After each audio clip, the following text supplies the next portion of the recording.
Sir आप positive note पे भी तो देखा करें। एक सेकंड से अब स्टार्ट। भाई आज का टॉपिक हमारे पास है validation, verification and test data. सबसे पहले हम लोग टेस्ट डेटा और उसकी टाइप्स पढ़ते हैं कि भाई इसके किस तरीके के सवाल आते हैं और होते क्या है टेस्ट डेटा और उसकी टाइप्स। एक होता है नॉर्मल डेटा, एक होता है एबनॉर्मल डेटा। एबनॉर्मल का नाम होता है, दूसरा नाम इरोनियस डेटा। एक होता है एक्सट्रीम डेटा और एक होता है बाउंड्री डेटा। जरा समझते हैं boundary data, abnormal data, normal data, extreme data क्या चीज है। भाई नॉर्मल डेटा वो होता है जो एक्सेप्टेड हो और रेंज के अंदर अंदर हो, इसको हम लोग क्या कहते हैं, नॉर्मल डेटा कहते हैं। एबनॉर्मल डेटा क्या होता है, जिसको हम एरोनियस डेटा भी कहते हैं, ये रिजेक्टेड होगा और रेंज से बाहर होगा।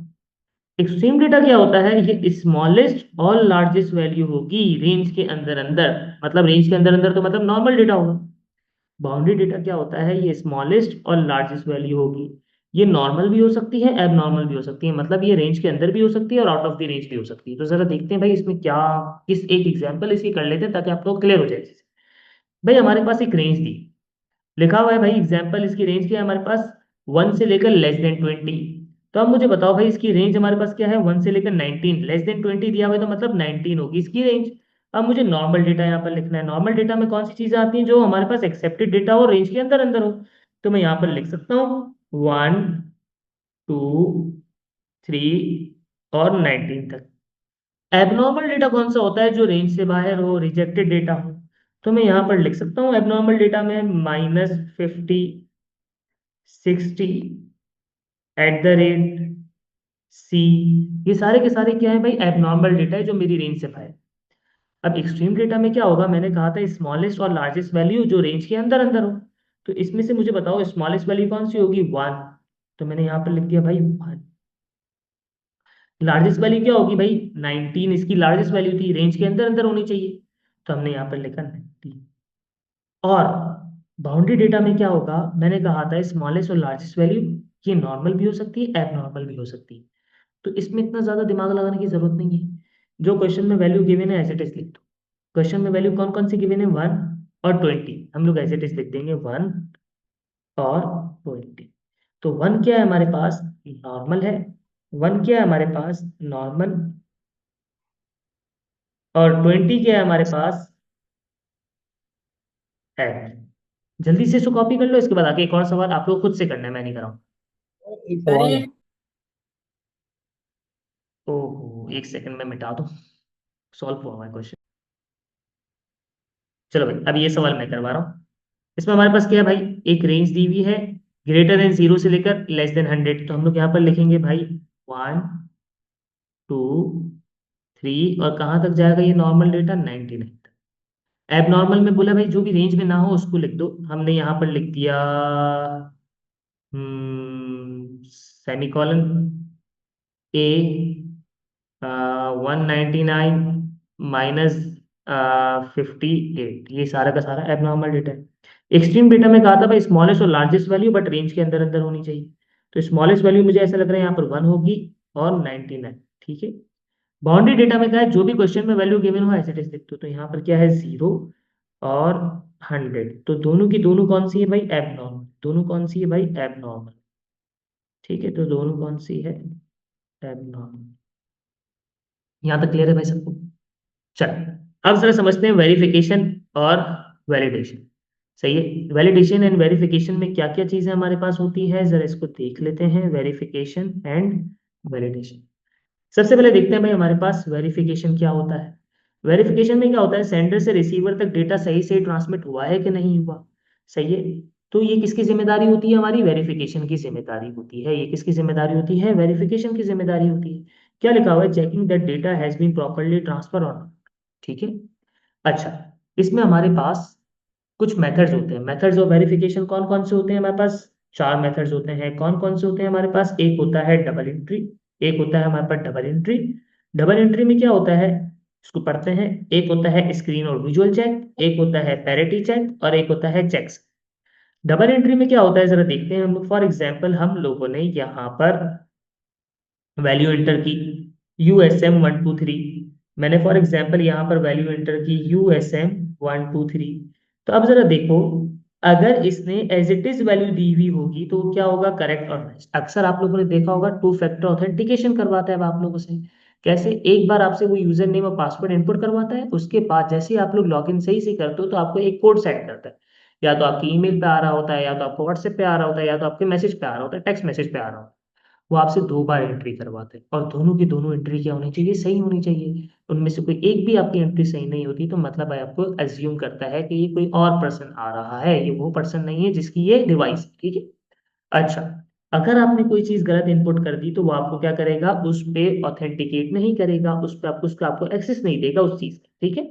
दोनों के दोनों पासवर्ड क्या होने चाहिए? सेम होने चाहिए। यहाँ पर दोनों के दोनों पासवर्ड सेम नहीं है, यहाँ पर था USM123 और यहाँ था USM132। एक जगह 132 है और एक जगह 1, ठीक है। चलो जल्दी से इसको नोट डाउन कर लो, इसके बाद आगे चलते हैं।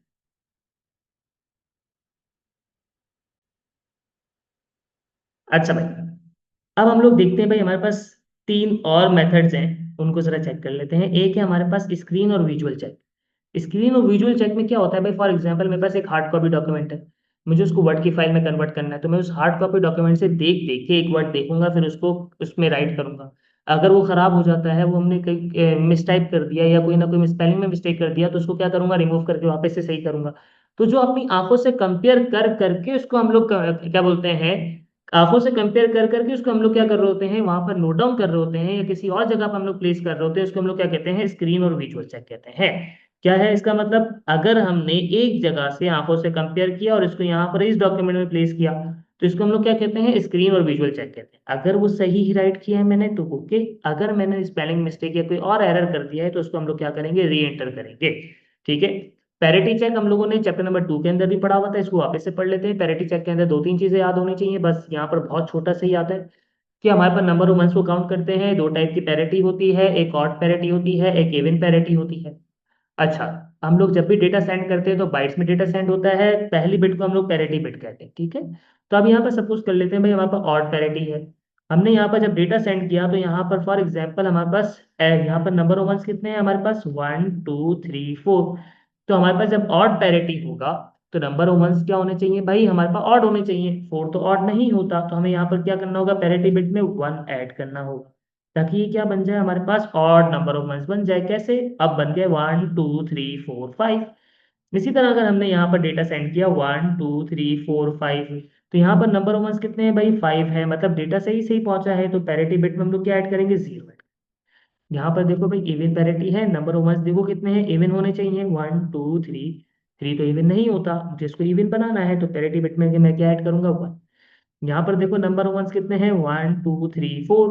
तो यहाँ पर नंबर ऑफ वंस कितने हैं? 4। 4 इवन होता है, तो हमारा डेटा सही से ट्रांसमिट हुआ है, तो यहाँ पर हम लोग क्या ऐड करेंगे? 0 ऐड। चेकसम भी हम लोगों ने चैप्टर नंबर 2 के अंदर पढ़ा हुआ था, जरा देखते हैं। चेकसम क्या होता है? एक एडिशनल वैल्यू होती है, डेटा के साथ हम लोग सेंड कर रहे होते हैं। अच्छा, ये जो एडिशनल वैल्यू सेंड कर रहे होते हैं, सेंटर एंड और रिसीवर एंड पे सेम होनी चाहिए। अगर सेम नहीं हुई तो मतलब बीच में कोई ना कोई नॉइज आई है, या कोई और अदर इम्पेयरमेंट की वजह से कोई ना कोई एरर आया है। तो ये क्या होती है भाई? एक एडिशनल वैल्यू होती है to check that data has been compared और not. Checksum will be same, कहाँ कहाँ पर? सेंडर और रिसीवर एंड पे सेम होनी चाहिए। फॉर एग्जाम्पल जब भी हम लोग डेटा के साथ एक वैल्यू ऐड करके भेजते हैं, फॉर एग्जाम्पल मैंने भेजी 4, और रिसीवर एंड पे वो जाके क्या हो गई है? 3 हो गई है, तो मतलब बीच में क्या हुई? कोई ना कोई नॉइज आई है, जिसकी वजह से हमारा डेटा क्या है? सही सही नहीं पहुंचा। Error occur, checksum is different, ठीक है। क्लियर हो गया है तब? जल्दी से मुझे थम्स अप करके बताओ बेटा, क्लियर है? Clear sir. एक दफा अब जरा हम लोग देखते हैं वैलिडेशन। वैलिडेशन में क्या होता है भाई, जरा देख लेते हैं। देखो वेरिफिकेशन में क्या था? सेंडर से रिसीवर तक सही से ट्रांसमिट हुआ है डेटा या नहीं, ये जिम्मेदारी किसकी हो गई भाई? वेरिफिकेशन की। अब जब डेटा हमारा सही से ट्रांसमिट हो जाता है तो रिसीवर एंड पे हम लोग कुछ चेक्स लगाते हैं अपने बिहाफ पे, इसको हम लोग क्या कहते हैं? वैलिडेशन। उसमें क्या चेक होता है भाई? Checking that data is reasonable, जो डेटा आ रहा है वो रीजनेबल है, सेंसिबल है, क्राइटेरिया को मीट कर पा रहा है कि नहीं कर पा रहा। इसमें हमारे पास कौन कौन से वैलिडेशन चेक्स होंगे भाई? हमारे पास एक होगा भाई हमारे पास रेंज चेक, जो भी डेटा आ रहा है उसकी रेंज में होना चाहिए। फॉर एग्जांपल अगर इसकी रेंज 1 से लेकर 20 तक है तो इसकी रेंज क्या होनी चाहिए? इसी रेंज में डेटा होना चाहिए, आउट ऑफ द रेंज नहीं होना चाहिए। एक होता है हमारे पास लेंथ चेक, इसमें हम लोग करेक्टर्स काउंट करते हैं। सपोज कर लेते हैं भाई डेटा आया उस्मान, तो इसमें नंबर ऑफ करेक्टर्स कितने हैं? 5, ठीक है। एक होता है हमारे पास करेक्टर चेक। अक्सर आप लोगों में से बच्चे गेम्स खेलते होंगे, तो कभी आप लोगों ने गेम खेली होगी, जैसे गेम एंड होती है तो हमारे पास कभी कभी पूरी की पूरी एप्लीकेशन सिर्फ और सिर्फ सिंगल करेक्टर पे बेस कर रही है। जैसे ही गेम एंड हुई तो आपने वो आपसे क्या मैसेज करता है, do you want to play again, press Y. जैसे आप प्रेस वाई करते हो तो वापस से पूरी की पूरी हमारी गेम वापस से रिन्यू हो जाती है, ऑन हो जाती है। और अगर आपको वापस से प्ले नहीं करनी तो आप एन प्रेस करते हो, पूरी एप्लीकेशन एग्जिट हो जाती है। ठीक है। प्रेजेंस चेक क्या होता है, ब्लैंक और नॉट। फॉर एग्जाम्पल सपोज करते हैं कि आप लोग अक्सर, बहुत सारे बच्चों ने अभी कॉलेजेस के फॉर्म फिल करना स्टार्ट कर दिए होंगे, और कॉलेजेस के फॉर्म फिल कर रहे होगे तो उसमें पेरेंट्स का नंबर होता है। तो आप लोग कोशिश करते हो भाई हम लोग तो क्लास में जाके पता नहीं क्या कुछ करेंगे, तो हम पेरेंट्स का नंबर देंगे तो सारे करतूत हमारे पेरेंट्स को मालूम हो जाएंगे। तो आप लोग कोशिश करते हो उस फील्ड को खाली छोड़ो, और आखिर में जब सबमिट करते हो तो वो क्या करता है, आपको आपको सबमिट नहीं करने देता। वो वापस सर उसी फील्ड पे लेके, एक सेकंड, उसी फील्ड पे लेके जाता है और बोलता है कि भाई यहाँ पर इस फील्ड का प्रेजेंट होना जरूरी है। तो आप लोग और होशियारी करते हो, आप लोग बोलते हो कोई मसला नहीं है, मैं रैंडम कोई भी नंबर असाइन कर देता हूँ। आपने कभी भाई का नंबर एंटर कर दिया, कभी कोई रैंडम नंबर एंटर कर दिए, कोई दोस्त का नंबर एंटर कर दिया, तो वो क्या कर देता है, सबमिट कर देता है। उसका काम सिर्फ और सिर्फ क्या होता है, वो सिर्फ और सिर्फ ये देखता है कि फील्ड के अंदर डेटा प्रेजेंट है कि नहीं। तो ये क्या कर रहा होता है, ब्लैंक और नॉट। ठीक है। अच्छा, एक होता है हमारे पास टाइप चेक। इसमें क्या बता रहे होते हैं हम लोग, डेटा टाइप बता रहे होते हैं, जो डेटा आ रहा होता है उसकी डेटा टाइप्स क्या है। अगर मैं आप लोगों से पूछता हूँ how many siblings do you have, तो आप लोग क्या बोलोगे, आप इसकी डेटा टाइप क्या होगी, इंटीजर होगी, रियल होगी, स्ट्रिंग होगी, करेक्टर होगी, क्या बोलोगे आप लोग, कौन सी डेटा टाइप बताओगे, कोई बच्चा बता सकते हैं।